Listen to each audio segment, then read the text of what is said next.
Force और laws of motion का जो हमारा चैप्टर है उसमें हमने स्टडी किया है। सबसे पहले फोर्स क्या होता है। फोर्स एक पुश और पुल होता है which can change or tends to change state of rest और uniform motion or direction of motion. यानी कि फोर्स एक धक्का या खिंचाव है जो किसी ऑब्जेक्ट की रेस्ट की स्टेट में चेंज लेके आ सकता है या लाने की कोशिश कर सकता है, या उसकी यूनिफॉर्म मोशन को चेंज कर सकता है या उसकी डायरेक्शन को चेंज कर सकता है। और इफ़ेक्ट अगर फोर्स के देखें, कई सारे इफेक्ट हमने पढ़े हैं यहाँ पे। It can change state of rest और uniform motion of object, size of object, object का साइज चेंज कर सकता है, ऑब्जेक्ट का साइज चेंज कर सकता है ये। थर्ड वन, स्पीड चेंज कर सकता है ऑब्जेक्ट की स्पीड। और एक हमने यहाँ पे क्या किया, डायरेक्शन चेंज कर सकता है। मीनिंग ये हमारे जो इफ़ेक्ट रहेंगे फोर्स के, जो फोर्स कर सकता है। अब फोर्स के दो टाइप हमने पढ़े हैं, टाइप ऑफ फोर्स। फोर्स के टाइप में सबसे पहले हमने पढ़ा बैलेंस्ड फोर्स क्या होता है, और दूसरा हमने पढ़ा अनबैलेंस्ड फोर्स। बैलेंस्ड और अनबैलेंस्ड फोर्स। अब बैलेंस्ड फोर्स सबसे पहले अगर करें हम,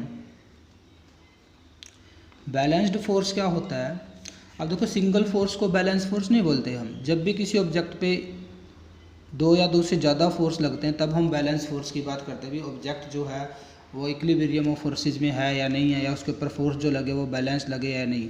मान लो दो फोर्स लगाते हैं हम एक ऑब्जेक्ट पर, ऐसे हमने दो फोर्स लगाए हैं F1 और F2, ठीक है।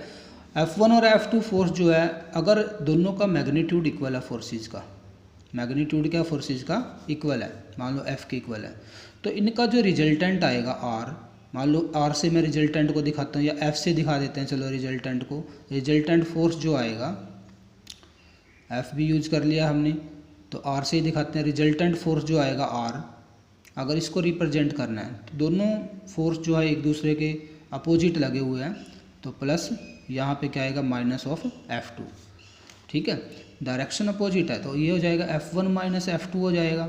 अब दोनों फोर्स इक्वल है तो इनका रिजल्टेंट जो आएगा वो जीरो। मीनिंग अगर दो फोर्स जो किसी ऑब्जेक्ट पर लगे हैं उनका मैग्नीट्यूड इक्वल है but acting in opposite direction, और उनका रिजल्टेंट क्या है, अगर जीरो आए, तब ऐसे फोर्सेस को बोलते हैं बैलेंस्ड फोर्स।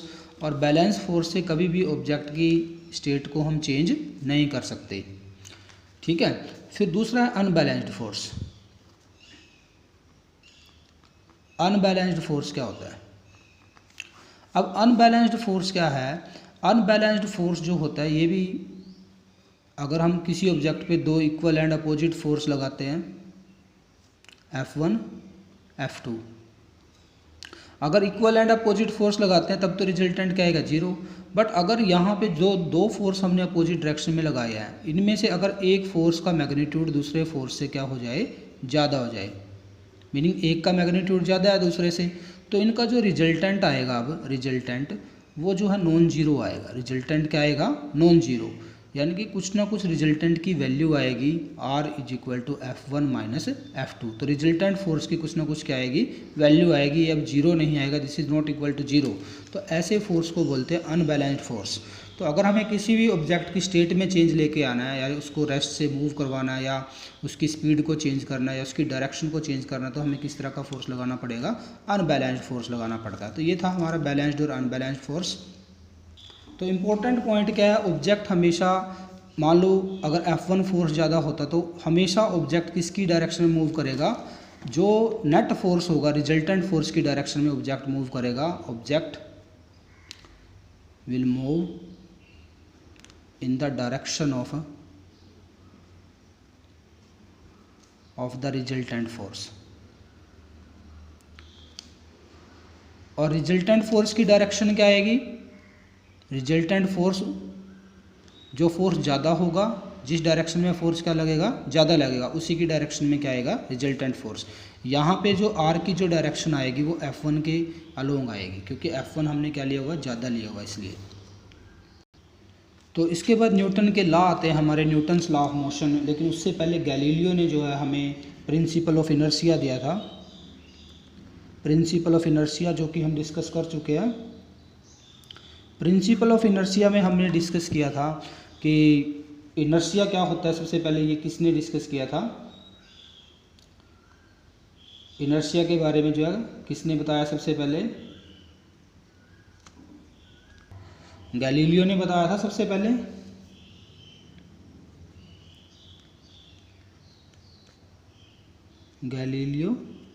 गैलीली जो था उसने कब बताया था? 17th सेंचुरी के अंदर, 17th सेंचुरी में बताया था उसने। तो डेफिनेशन क्या दी थी इनर्शिया की? अब इनर्शिया की डेफिनेशन जो दी थी उसके अकॉर्डिंग जो है फिर इनर्शिया की जो डेफिनेशन थी न्यूटन के फर्स्ट लॉ से आई थी। तो सबसे पहले स्टेटमेंट करते हैं न्यूटन्स फर्स्ट लॉ की। दोबारा रिपीट करवा रहा हूँ मैं, Newton's first law of motion. Newton first law of motion क्या था? Everybody continues in state of rest और uniform motion. Everybody continues in its state of rest or uniform motion.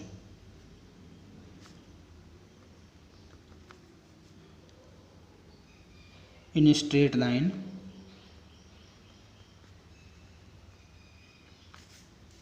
unless compelled by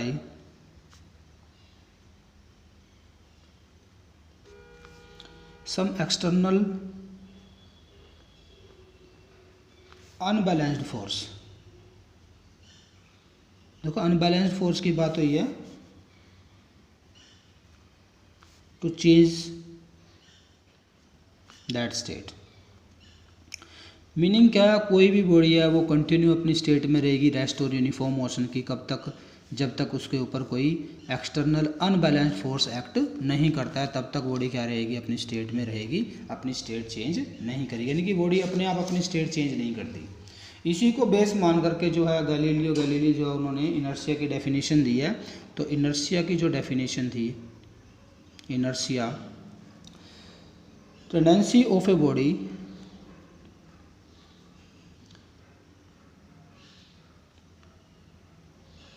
tendency of a body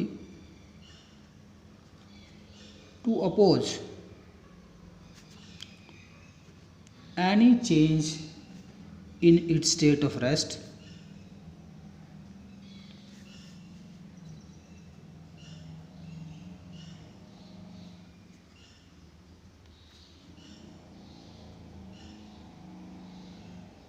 uniform motion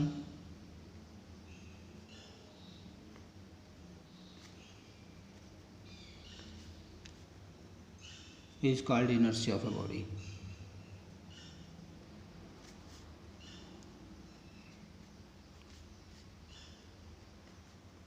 देखो कोई भी object है उसकी tendency होती है अपोज करने की। मान लो हम किसी बॉडी की स्टेट को चेंज करना चाहते हैं, कोई रेस्ट पे है कोई ऑब्जेक्ट और उसको हम मोशन में लेके आना चाहते हैं, तो उसके ऊपर हमें फोर्स लगाना पड़ेगा, अनबैलेंस फोर्स।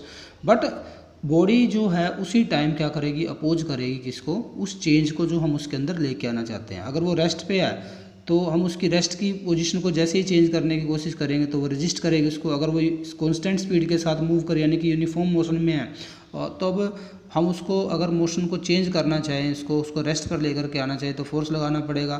तब भी बॉडी जो उस फोर्स को भी क्या करेगी? अपोज करेगी। तो इस टेंडेंसी को बोलते हैं इनर्शिया। इनर्शिया जो इनहेरेंट प्रॉपर्टी होती है किसी भी बॉडी की, ठीक है।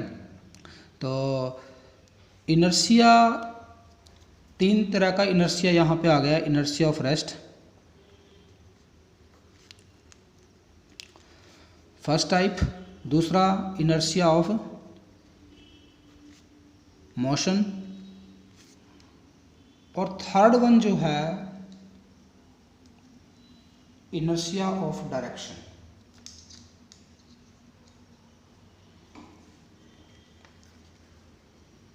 इनर्शिया ऑफ डायरेक्शन तीन तरह का इनर्शिया होगा, नाम से ही पता लगता है।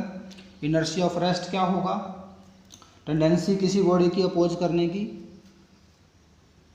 रजिस्ट करने की tendency, any change in state of rest. किसी बॉडी की टेंडेंसी, इनर्शिया ऑफ मोशन क्या होगा? Tendency of a body to oppose any change in its uniform motion. Uniform motion में कोई चेंज ना, यानी कि उसकी स्पीड में कोई चेंज ना आए, उसको अपोज करने की टेंडेंसी जो होती है उसको बोलते हैं inertia of motion.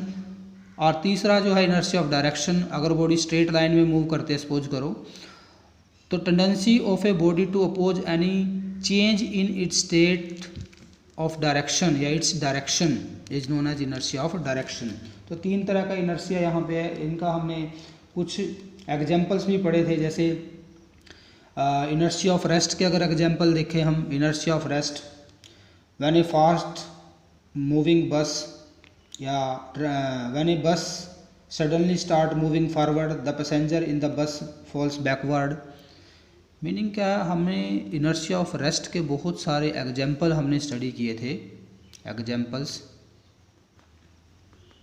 Of inertia of rest.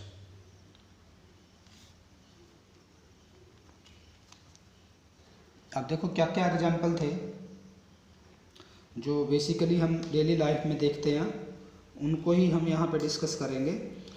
सबसे पहले इनर्शिया ऑफ रेस्ट की बात करें अगर हम,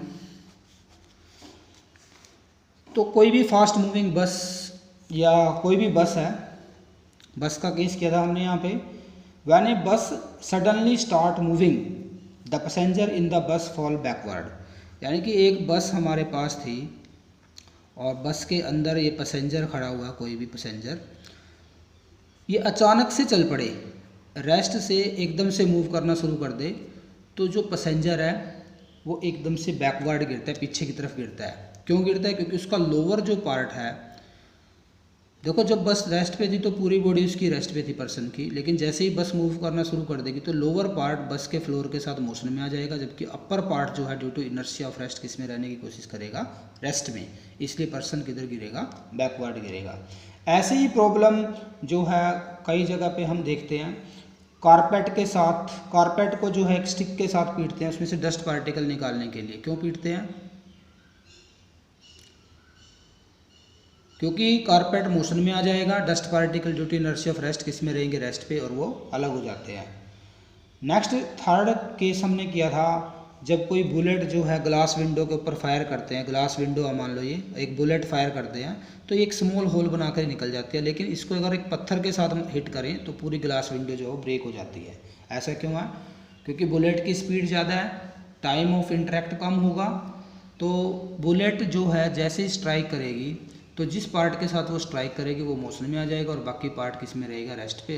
तो इनर्शिया ऑफ रेस्ट की वजह से जो है क्या हो जाएगा, बाकी पार्ट जो है मूव नहीं करेगा और ग्लास विंडो नहीं ब्रेक होती। लेकिन अगर हम एक स्टोन के साथ ग्लास विंडो को हिट करते हैं तो पूरा का पूरा ग्लास जो है वो ब्रेक हो जाता है। क्यों ब्रेक हो जाता है? क्योंकि इसकी स्पीड जो है स्टोन की कम होती है और टाइम ऑफ इंटरेक्ट ज़्यादा होगा, तो ये अपना जो इफेक्ट है पूरी की पूरी ग्लास विंडो के ऊपर ट्रांसफ़र कर देगा, जिससे पूरी विंडो क्या हो जाती है, ब्रेक हो जाती है।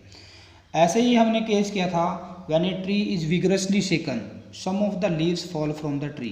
पेड़ को ज़ोर ज़ोर से हिलाने से उसके पत्ते या फ्रूट नीचे गिर जाता है। क्यों गिर जाता है? क्योंकि जैसे ही हम उसको विगरसली एकदम से शेक करेंगे, ज़ोर ज़ोर से हिलाएंगे, तो उसकी जो टहनियाँ हैं, उसकी जो ब्रांचेज है, they will come into motion, but fruits and leaves try to stay in rest due to inertia of rest, और वो डिटैच हो जाते हैं, अलग हो जाते हैं। तो ये भी किसकी वजह से? Due to inertia of rest की वजह से है। ऐसे ही हमने कॉइन का केस किया था, बहुत सारे कॉइन्स को हम अगर रखें और नीचे वाले कॉइन को किसी शार्प एज के साथ या नाइफ के साथ हम हिट करें तो ये कॉइन तो मूव कर जाएगा, बाकी कॉइन वहीं पे रखे रहेंगे। ऐसा क्यों है? क्योंकि नीचे वाला कॉइन तो मोशन में आ जाएगा, जबकि ऊपर वाले coin due to inertia of rest किस में रहने की कोशिश करेंगे, रेस्ट में। तो इसलिए वो पाइल अप रहते हैं। तो ये केस हमने कुछ डिस्कस किए थे। इसी के साथ हमने कुछ डिस्कस किए थे पॉइंट, इनर्शिया ऑफ मोशन के भी हमने कुछ पॉइंट डिस्कस किए थे। तो इनर्शिया ऑफ मोशन में हमने एक तो ये डिस्कस किया था कि जब एक अचानक से चलती हुई बस, ड्राइवर जो है बस के ब्रेक लगा देता है तो पैसेंजर आगे की तरफ गिरता है। क्यों गिरता है पैसेंजर आगे की तरफ? या हम चलते चलते जब कई बार ठोकर लग जाती है नीचे तो हम भी आगे की तरफ गिरते हैं। ऐसा क्यों होता है? ऐसा क्यों होता है? क्योंकि जैसे ही ड्राइवर क्या करेगा, ब्रेक लगाएगा, लोअर पार्ट जो है पैसेंजर का रेस्ट पे आ जाएगा, ड्यू टू इनर्शिया रेस्ट पे आ जाएगा बस के साथ, बट अपर पार्ट जो है due to inertia of motion किस में रहने की कोशिश करेगा, मोशन में, और पर्सन किधर गिरेगा, फॉरवर्ड गिरता है। तो एक केस और हमने यहाँ पे डिस्कस किया था, चलती हुई a person falls forward while getting down from a moving bus. चलती हुई बस से जब कोई पैसेंजर एकदम से उतरता है तो वो आगे की तरफ गिर जाता है। क्यों गिर जाता है? उसका भी सेम रीज़न है। लोअर पार्ट जब ग्राउंड पे रखेगा तो रेस्ट पे आ जाएगा, अपर पार्ट बस के साथ किस में रहने की कोशिश करेगा, मोशन में, और due to inertia of motion जो है वो पैसेंजर किधर गिरेगा, आगे की तरफ। और भी हमने कुछ केस डिस्कस किए थे कि छत के, बस की छत के ऊपर जो हम लगेज लेके जाते हैं अपना, उसको रस्सी के साथ बांधना चाहिए। अगर नहीं बांधते हैं उसका क्या डिसएडवांटेज है? उसका डिसएडवांटेज है हमारे पास, मान लो कोई भी बस हमारे पास है और बस की छत पे हमारा सामान रखा हुआ है, ड्राइवर, बस चल रही है, मोशन में है, ड्राइवर अचानक से ब्रेक लगा दे, क्या होगा? अगर ये टाइट नहीं है तो ये due to inertia of motion, motion में रहने की कोशिश करेगा और बस के आगे गिर जाएगा, जिसकी वजह से इसमें डैमेज आ सकता है। ठीक है, ऐसे ही हमने केस किए थे इनर्शिया ऑफ डायरेक्शन के। इनर्शिया ऑफ डायरेक्शन में हमने किया था कि जब कोई पर्सन, या मान लो हम बस के अंदर अचानक से मोड़ आ जाए, ड्राइवर शार्प टर्न ले ले अगर, तो पैसेंजर साइड में गिर जाते हैं। क्यों गिर जाते हैं? क्योंकि जब बस सीधी चल रही थी तो पर्सन बस के अंदर खड़ा हुआ था वो भी सीधा चल रहा था, लेकिन जैसे ही अचानक से बस एकदम से शार्प टर्न ले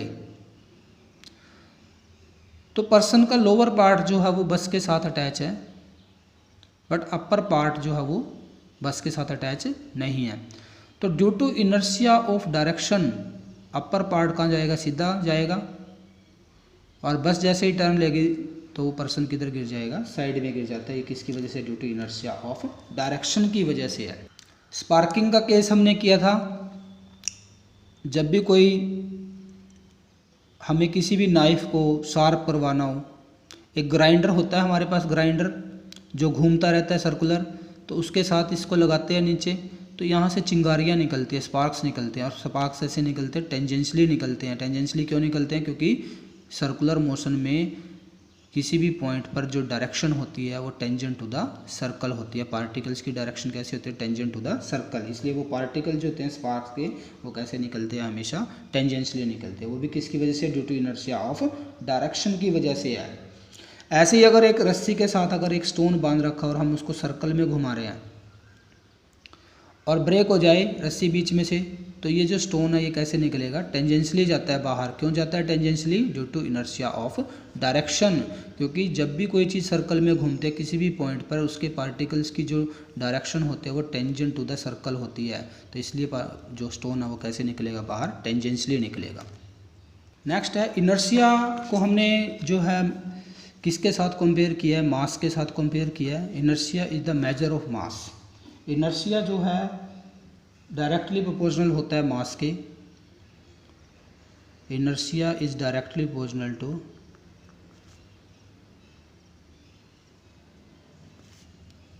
to mass of a body. किसी बॉडी की का जो इनर्शिया वो उसके मास के क्या होगा? डायरेक्टली प्रोपोर्शनल होगा। तो इसके बाद हमने एक टॉपिक किया था मोमेंटम क्या होता है। मोमेंटम, लीनियर मोमेंटम की बात करते हैं हम यहाँ पे।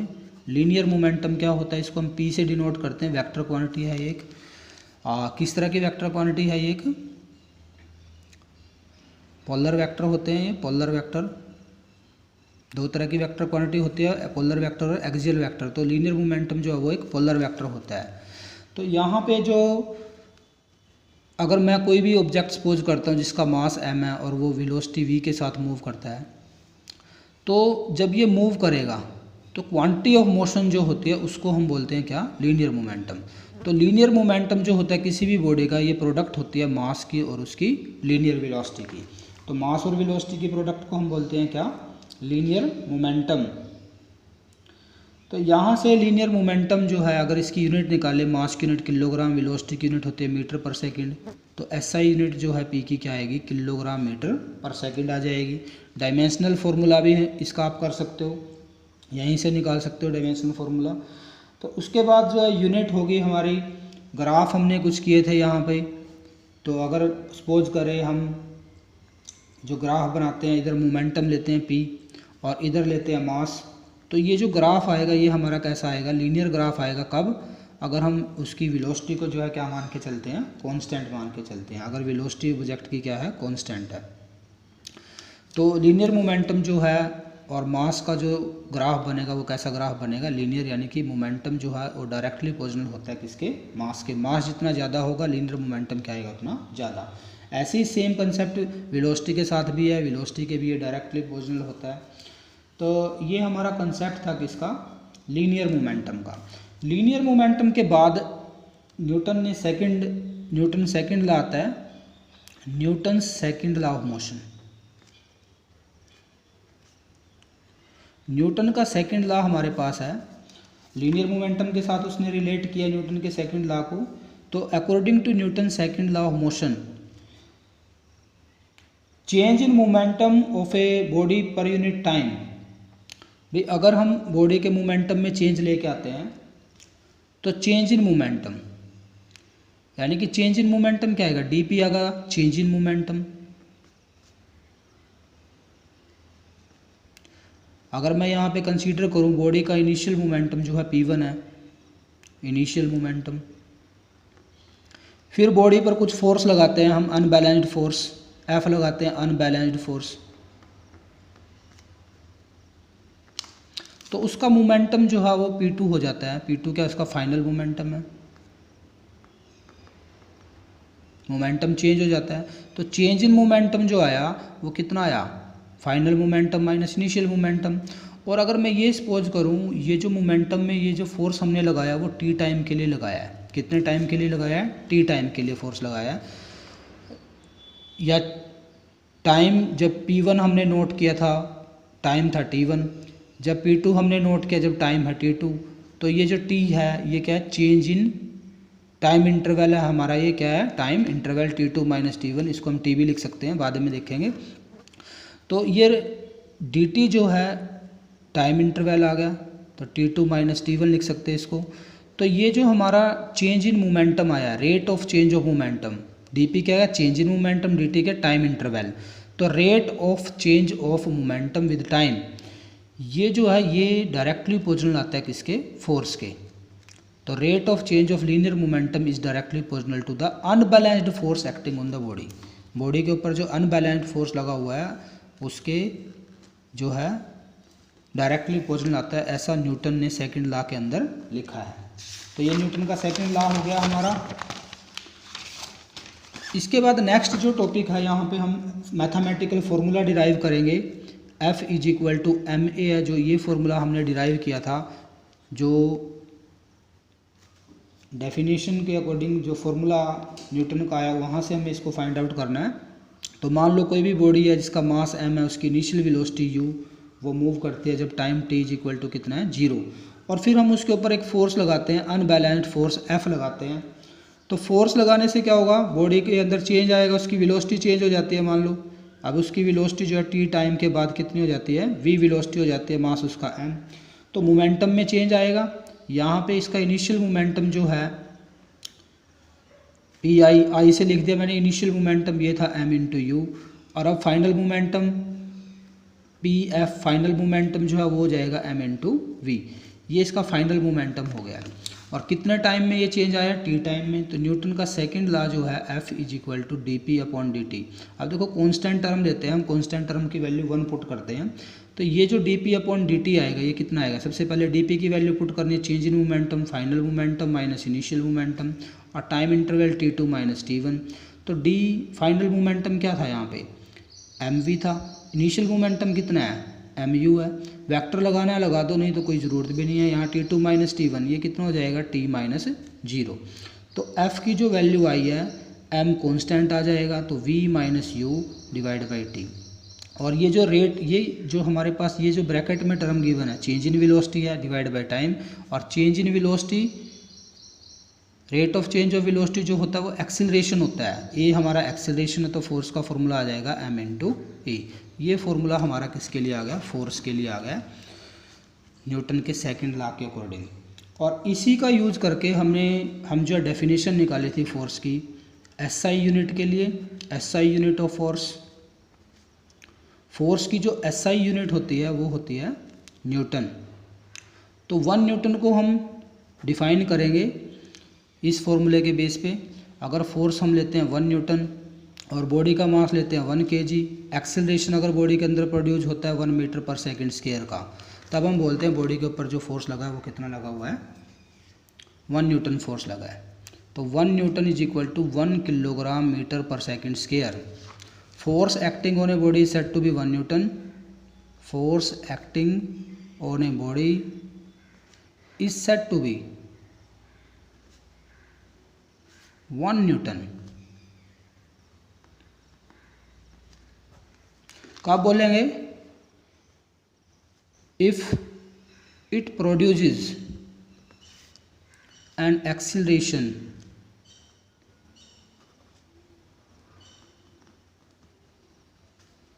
Of 1 metre per second square in a body of mass 1 kilogram. अगर मीनिंग क्या है, 1 न्यूटन फोर्स कब बोलेंगे बॉडी के ऊपर लगा हुआ है, अगर वो फोर्स कितना एक्सेलरेशन प्रोड्यूस करता है 1 मीटर पर सेकंड स्क्वायर का, किसके अंदर, जिस उस बॉडी के अंदर जिसका मास कितना है 1 kg है। तो CGS यूनिट भी है यहाँ पे। CGS यूनिट जो होती है डाइन होती है, डाइन CGS यूनिट। डाइन क्या है, CGS यूनिट होती है फोर्स की। तो 1 डाइन को भी हम ऐसे डिफाइन करेंगे। अब CGS यूनिट है तो मास की CGS यूनिट क्या हो जाएगी, ग्राम हो जाएगी, तो 1 ग्राम। एक्सेलरेशन की सेंटीमीटर पर सेकंड स्क्वायर हो जाएगी। तो मीनिंग क्या है, 1 डाइन जो आएगा 1 ग्राम सेंटीमीटर पर सेकंड स्क्वायर के इक्वल आता है 1 डाइन। तो मीनिंग क्या है, इसी डेफिनेशन को हम फर्दर कर सकते हैं। Force acting on a body said to be 1 newton की जगह क्या कर दो, डाइन कर दो, dyne. If it produces an acceleration of 1 metre की जगह क्या करना है, सेंटीमीटर पर सेकंड स्क्वायर, क्या जाएगा, एक्सेलरेशन ऑफ 1 सेंटीमीटर पर second square in a body of mass 1 kg की जगह हम कर देंगे 1 ग्राम। तो किसकी डेफिनेशन आ जाएगी, 1 डाइन की।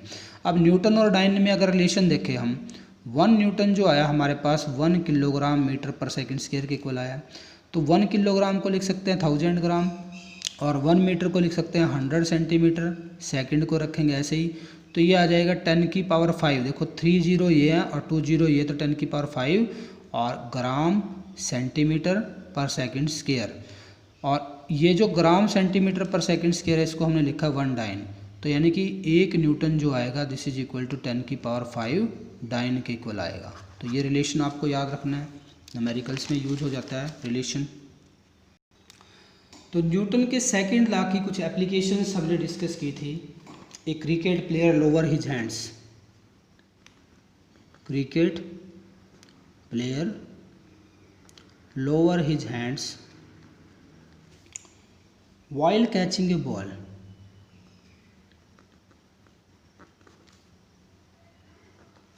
देखो सबसे पहले न्यूटन का लॉ लिख लेते हैं, dp/dt। तो मीनिंग चेंज इन मोमेंटम जितना ज़्यादा होगा, rate of change of momentum जितना ज़्यादा होगा फोर्स उतना ज़्यादा लगेगा, या rate of change of momentum जितना कम होगा फोर्स उतना क्या लगेगा, कम लगेगा। अब देखो जब क्रिकेट प्लेयर बॉल को कैच करता है तो अपने हाथों को ऐसे पीछे की तरफ करता है, क्यों करता है, क्योंकि ऐसा करके वो जो है टाइम इंटरवल को क्या कर देगा, इंक्रीज। और टाइम अगर इंक्रीज हो गया तो rate of change of momentum क्या हो जाएगा, डिक्रीज, और फोर्स भी क्या हो जाएगा, डिक्रीज। यानी कि बॉल को रोकने के लिए उसको फोर्स कम लगाना पड़ेगा। या इसका रिवर्स देखें कि बॉल जो है वो हमारे क्रिकेट प्लेयर के हाथों के ऊपर फोर्स क्या लगाएगी, कम लगाएगी। अगर कम लगाएगी तो इसका मीनिंग इंजरी नहीं आती है, यानी कि जो पर्सन है तो उसके हाथों पे फोर्स क्या लगेगा, कम लगेगा, तो इंजर्ड नहीं होंगे हाथ उसके। सेकंड केस हमने डिस्कस किया था, person falling on cemented floor get injured but a person falling on A heap of sand is not injured. Meaning अगर कोई भी पर्सन जो है, मान लो ऊपर खड़ा हुआ पर्सन बिल्डिंग पर और यहाँ से गिर जाता है और नीचे जो फ्लोर है वो कैसा है, सीमेंटेड फ्लोर है, सीमेंटेड फ्लोर। अगर कोई पर्सन सीमेंटेड फ्लोर पे गिरेगा तो एकदम से उसका जो मोमेंटम है, फाइनल मोमेंटम क्या हो जाएगा, 0। तो rate of change of momentum क्या होगा, लार्ज, यानी कि स्मॉल टाइम में ही उसका मोमेंटम 0 हो जाएगा फाइनल। तो rate of change of momentum large होगा, इसका मीनिंग फोर्स क्या लगेगा, उसके ऊपर ज़्यादा लगेगा। अगर फोर्स ज़्यादा लगेगा तो पर्सन जो है जैसे ही सीमेंटेड फ्लोर पर गिरेगा तो उसको क्या हो जाएगा, उसकी बोन्स वगैरह जो है वो ब्रेक हो सकती है। लेकिन अगर वो पर्सन जो है यहाँ पे रेत का ढेर लगा दे, ऊपर से पर्सन गिर जाए कोई यहाँ से, तो ये रेत जैसे इसके ऊपर गिरेगा ये नीचे श्रिंक करना शुरू कर देगा, यानी कि यील्ड हो जाएगा साइड में। और पर्सन को ग्राउंड तक आने में क्या लगेगा, टाइम, यानी कि यहाँ पे टाइम इंटरवल क्या हो गया, ज़्यादा। और टाइम अगर ज़्यादा होगा तो rate of change of momentum क्या होगा, कम, और फोर्स भी क्या लगेगा पर्सन पर, कम लगेगा। यानी कि ये जो हीप ऑफ सैंड है यहाँ पर जो है टाइम इंटरवल बढ़ जाएगा, तो चेंज इन मोमेंटम जो होगा वो लार्ज टाइम में होगा, ज़्यादा टाइम लगेगा मोमेंटम में को जीरो होने में, इसलिए जो है फोर्स भी क्या लगेगा, कम लगेगा। ऐसे ही जो है कुछ और भी केस एक्सीडेंट देखते हो आप सड़क के ऊपर, जब एक फास्ट मूविंग कोई भी कार है या बस है, जब वो किसी पेड़ के साथ टकराते हैं तो बहुत सारा डैमेज होता है। क्यों होता है, क्योंकि स्मॉल टाइम के अंदर, वेरी स्मॉल टाइम, मोमेंटम क्या हो जाएगा, जीरो, तो rate of change of momentum क्या होगा, लार्ज। इसलिए जो है गाड़ी के ऊपर फोर्स ज़्यादा लगेगा और पर्सन को जो है बहुत, जो गाड़ी है उसका बहुत ज़्यादा डैमेज हो जाता है। ऐसे ही जो है एक और केस था, व्हीकल्स आर फिटेड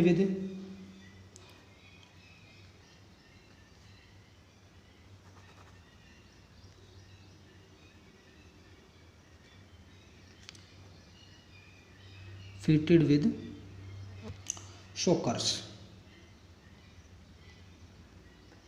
शॉकर लगे होते हैं व्हीकल के अंदर, आपकी बाइक में भी शॉकर लगे होते हैं, स्कूटी में शॉकर लगे होते हैं, अब तो साइकिल भी है उनके अंदर भी शॉकर आ गए हैं। क्यों आ गए हैं, क्योंकि जब कोई भी व्हीकल जो है जब वो मूव करेगा, मान लो टूटी फूटी सड़क है, कोई जर्क है कहीं सड़क के अंदर, जब वहाँ से मूव करेगा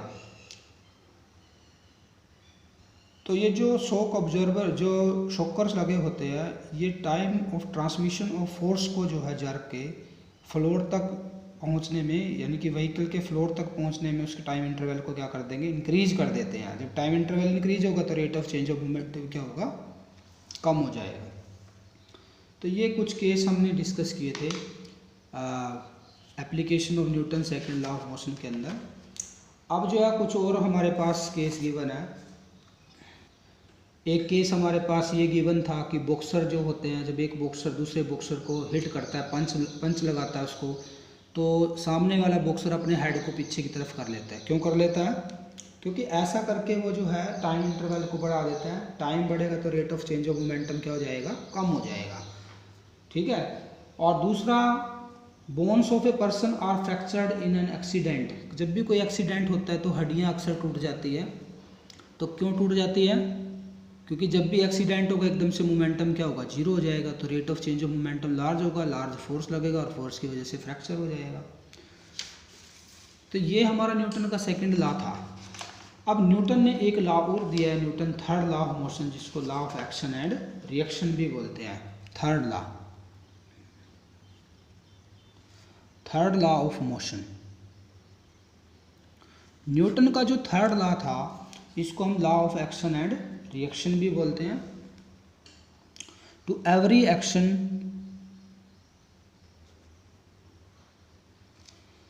there is an equal and opposite reaction.